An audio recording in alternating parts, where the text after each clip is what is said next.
Assalamualaikum teman-teman. Ya kembali kita bertemu kembali di channel ini ya. Alhamdulillah. Gimana kabar kalian?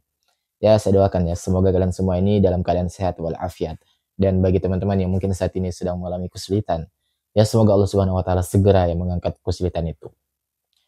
Baik teman-teman ya, melanjuti pembahasan kita kemarin yang dimana ada kabar beredar ya, dimana Gus Miftah ini katanya itu ya jatuh dari kendaraan beliau, ya, nabrak pohon. Bahkan ya itu dikabarkan ya lengan beliau ya tangan beliau itu ya ceklek ya. Dan saya teman-teman mendapatkan sebuah ya video kembali di mana kalau kita lihat ini merupakan informasi kepada kita tentang keadaan Gus Miftah setelah ya terjatuhnya beliau dari kendaraan itu. Ya dan mungkin baiknya langsung saja kita melihat video ini ya karena mungkin ada di antara kita yang ya, sangat menantikan kabar terbaru dari beliau. Ya, entah itu dari para muhibinnya ya yang ingin sekali mengetahui bagaimana keadaannya, apakah beliau ini selamat, apakah beliau ini bagaimana keadaannya ya, ataupun kalau mungkin luka apakah lukanya itu seperti apa ya. Dan bagi teman-teman mungkin yang tidak ya sepemahaman atau tidak sejalan dengan gaya ceramah ya Gus Miftah yang seperti itu, mungkin juga ya tetap ingin mengetahui bagaimana kabar daripada Gus Miftah setelah beliau ini terjatuh dari kendaraan beliau ya. Dan berikut videonya teman-teman, kita simak ya. Lancar dan bisa beraktivitas kembali. Ya Allah ya, kita bisa lihat teman-teman ya, nampak ya Gus Miftah ini terbaring ya, terbaring di sebuah pembaringan yang tentu kalau kita lihat ini ya menggambarkan dalam keadaan yang tidak baik-baik saja teman-teman ya. Bahkan kita lihat nampak tangannya itu ya dibalut kain, itu menandakan kalau kami rasa memang benar adanya bahwa beliau ini setelah jatuhnya beliau dari kendaraan tangan beliau itu ceklek teman-teman ya, ceklek ya. Kalau toh kemudian saya bersedih bukan karena musibah ini, tetapi sedih karena belum bisa mempersamai dan menjumpai jamaah di Ponorogo. Masya Allah ya, Gus Miftah mengatakan teman-teman bahwa beliau ini tidak sedih ya terhadap musibah yang beliau derita ya katanya, tetapi beliau justru lebih sedih ya ketika ya, beliau tidak bisa menghadiri ya atau membersamai para jamaah beliau ya di daerah ya, tadi yang disebutkan ya Ponorogo atau di mana tadi itu. Sekali lagi kepada Pak Kapolres dan seluruh jamaah, saya mohon dimaafkan dan mohon didoakan. Terima kasih. Assalamualaikum warahmatullahi wabarakatuh. Ya, beliau mengatakan ya mohon dimaafkan karena beliau tidak jadi ya hadir. Ya rupanya teman-teman ya, kami dapat kabar bahwa beberapa saat sebelum beliau ini terjatuh, sebenarnya beliau ini ingin menghadiri suatu ya pengajian teman-teman, ya acara pengajian. Tetapi qadarullah di jalan beliau ini terjatuh. Ya bahkan dari kejadian tersebut membuat tangan beliau itu ceklek. Ya nampak kita lihat ya, kita lihat dari video ini di mana tangan Gus Miftah itu sedang ditahannya oleh kain. Dan kalau kami juga kalau hal seperti ini itu memang sering terjadi terhadap tangan mereka itu yang ceklek teman-teman. Ya alhamdulillah ya, setidaknya kita mengetahui kabar bahwa beliau itu ya masih hidup, ya masih bisa berbicara, masih bisa bernafas. Dan ini tentu ada merupakan suatu kesyukuran yang patut untuk sangat disyukuri oleh seorang Gus Miftah teman-teman. Dan hal yang terpenting ya perlu kita ketahui juga bahwa kalau ingin kalian memiliki tujuan tertentu keluar, maka baca doa ini sebelum keluar rumah. Ya, bismillahirrahmanirrahim. Allahi la haula wala quwata illa billah. Ya, bahkan disebutkan itu ya, kalau kita telah membaca doa itu, maka malaikat ini akan menyertai kita, akan menjaga kita. Yang dimana ya tentu kita tahu malaikat adalah makhluk yang tidak pernah berbuat dosa teman-teman. Dan tentu doanya atau pengharapannya agar kita dilindungi, ya, itu akan lebih mudah dikabulkan oleh Allah Subhanahu wa taala. Ya, jadi ini penting untuk kita ya, pahami bersama bahwa ya jangan lupa kalau kita ini sebelum keluar rumah kita membaca doa terlebih dahulu. Nah berbicara soal Gus Miftah teman-teman ya, awalnya ini sebenarnya saya setelah mendengar kabar beliau ini ya terjatuh itu ya setelah kita bilang musibah ini ya, taruhlah kita sebut sebagai musibah ya. Kalau kalian menganggap sebuah entah itu ujian atau hukuman ya terserah. Ya walaupun saya sebenarnya ingin mau menyebutnya sebagai hukuman, tetapi ya nggak apa-apa lah kita sebutkan saja musibah biar umum kan. Nah, berbicara tentang Gus Miftah teman-teman, saya sebenarnya awal-awal ketika mendengar beliau ini ya, mengalami hal seperti ini, saya ini sebenarnya khawatir. Ya, khawatirnya kenapa teman-teman? Khawatir kalau tidak ada rumah sakit yang bersedia ya menerima Gus Miftah. Ya, dalam petik ya. Kenapa? Ya karena atas video ini teman-teman. Siapa bilang dokter itu pinter? Dokter itu goblok. Coba teman-teman ya. Siapa bilang dokter itu pintar? Ya, dokter itu go. Ya, itu udah jelas itu kata-kata yang diucapkan oleh seorang Gus Miftah. Ya, seorang pendakwah, seorang dai, ya, seorang ya guru katanya. Mengeluarkan kata-kata seperti itu. Siapa bilang dokter itu pintar? Oh, dokter itu go. Kata Gus Miftah, teman-teman. Coba kita lanjut lagi ya. Buktinya apa? Setiap orang datang ditanya, kan goblok. Ya, buktinya apa? Ya, karena setiap orang datang ditanya sakitnya apa. Kan go. Ya, kata Gus Miftah. Ya Allah, astagfirullah. Ya, Pak Gus, ya Pak Taim, dokter itu ya ketika menanyakan sakitnya apa bukan berarti ya dokter itu nggak pintar. Ya, dokter itu bukan paranormal yang bisa mengetahui hal yang gaib, enggak. Dokter kenapa menanyakan seperti itu? Dokter itu ingin mendiagnosa apa keluhannya sehingga dokter ini bisa ya mendiagnosanya, bisa menyimpulkan oh penyakit ini berdasarkan dengan keluhan yang diderita oleh pasien. Ya, tentu dengan keilmuan yang sangat luar biasa yang dimiliki oleh dokter tersebut. Ya, bukan berarti ketika dokter menanyakan keluhannya apa, dokter itu nggak ada ilmunya, bukan berarti seperti itu. Ya, dokter itu ingin betul-betul mengetahui ya penyakit apa yang diderita oleh pasiennya dengan apa? Dengan cara mendiagnosa, dengan cara mengetahui apa keluhannya terlebih dahulu. Ya, dokter itu bukan paranormal, ya, bukan seseorang yang mengetahui hal yang gaib, enggak. Ya, justru itulah bentuk ya profesionalnya seorang dokter. Ya, sebelum dokter itu melakukan ya atau memberikan suatu resep misalkan atau penanganan tertentu, ya dokter itu akan menanyakan terlebih dahulu keluhan-keluhannya. Ya, agar kenapa? Agar pengobatan yang diberikan, agar resep yang diberikan itu benar-benar ya sesuai ya, dengan penyakit yang diderita oleh pasien. Ya, jadi seperti itu ya Pak Gus, ya Pak Taim. Ya, jadi bukan berarti dokter itu nggak tahu atau gok ya ketika menanyakan hal yang seperti itu. Ya Allah, coba kita lanjut teman-teman ya. Kalau masih subuh juga ini. Setiap orang datang ditanya. Saja membuat kita ini senyum-senyum. Kalau pinter ngapain pakai tanya? Kalau pinter ngapain pakai tanya? Ya Allah, ya Rab. Ya tukang fotokopi juga kalau kita pergi fotokopi kan ditanya, ya berapa rim yang dicetak Pak, berapa lembar yang dicetak, timbal balik atau enggak. Ya, kan seperti itu. Dokter itu yang pinter cuma satu. Siapa? Dokter Dokter katanya yang pinter cuma satu teman-teman ya, dokter hewan. Ya. Jadi karena video ini teman-teman, saya ini sebenarnya khawatir di awal ya, bahwa tidak ada pihak rumah sakit atau secara khusus nggak ada dokter yang mau menangani ya Gus Miftah ya karena kelakuannya beliau sendiri seperti itu. Ya.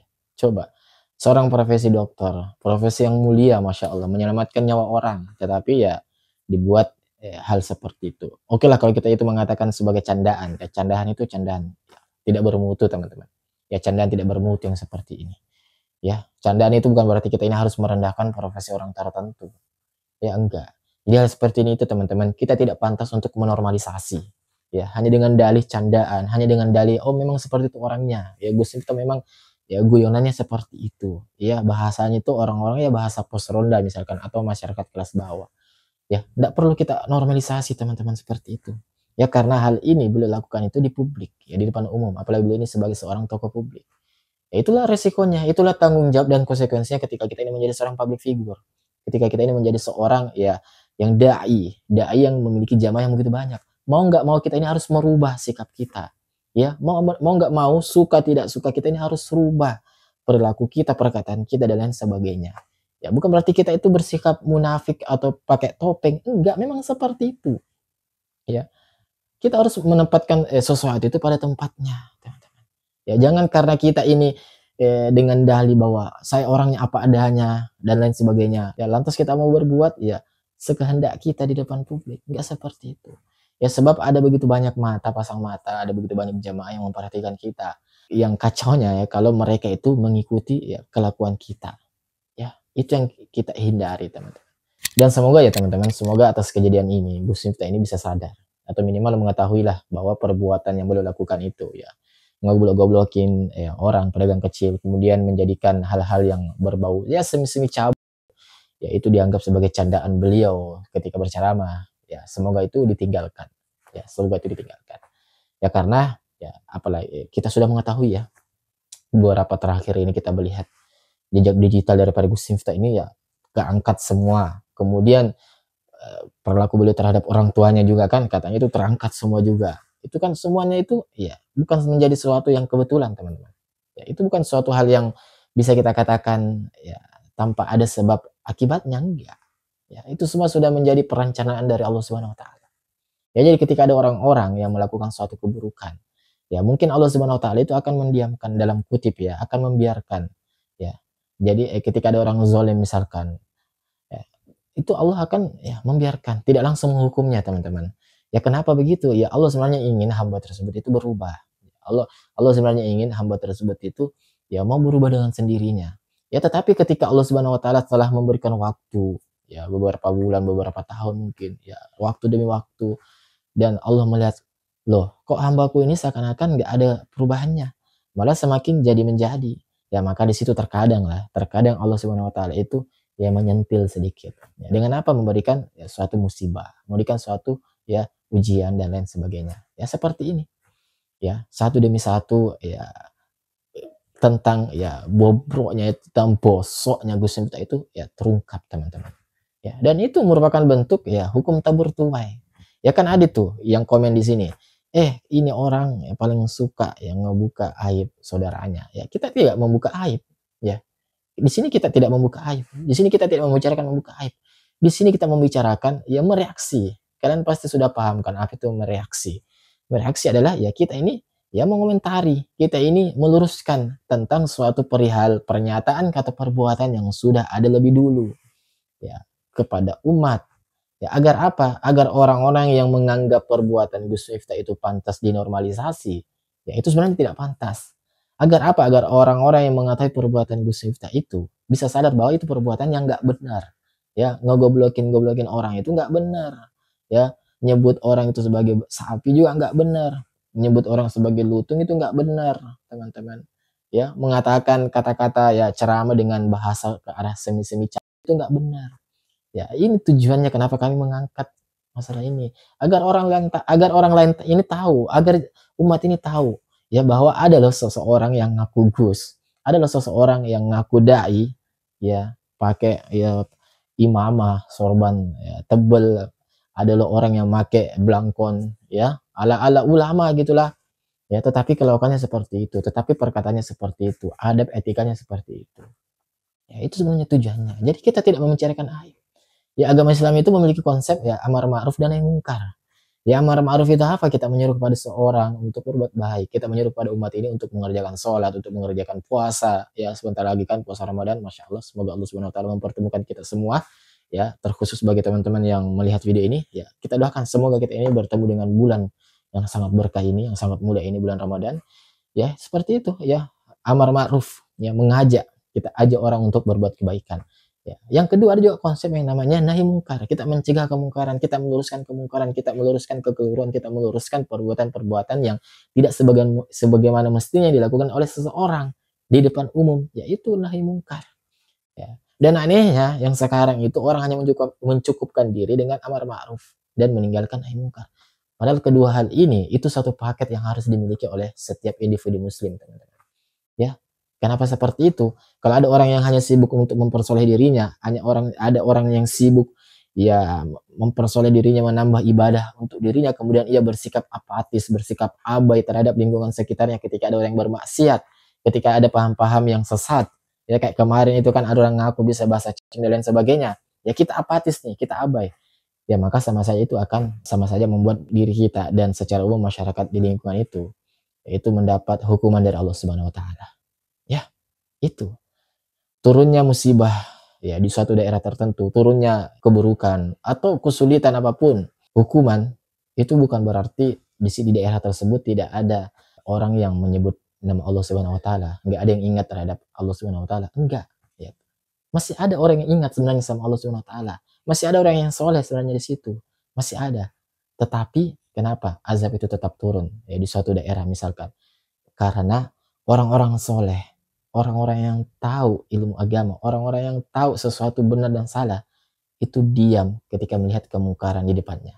Itu diam ketika melihat kekeliruan di depannya. ia bersikap apatis. Ia hanya mencukupkan ya untuk mempersoleh dirinya sendiri. Ya itu teman-teman. Dan ini lagi-lagi harus kita ubah. Ya semoga ya kami harapkan ya kami tetap mendoakan yang terbaik lah untuk Gus Miftah teman-teman ya.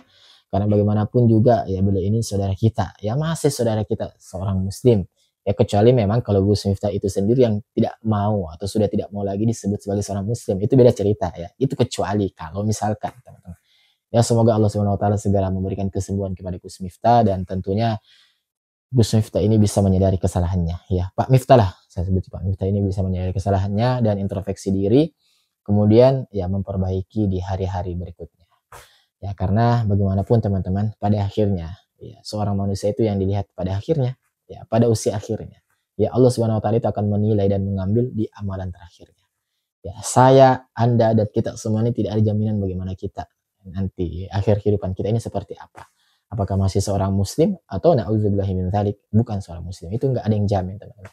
Makanya ya yang bisa kita ikhtiarkan saat ini adalah memperbanyak doa, memperbanyak ikhtiar, dan satu yang terpenting teman-teman, yang paling utama adalah kita jangan merasa lebih baik daripada orang lain.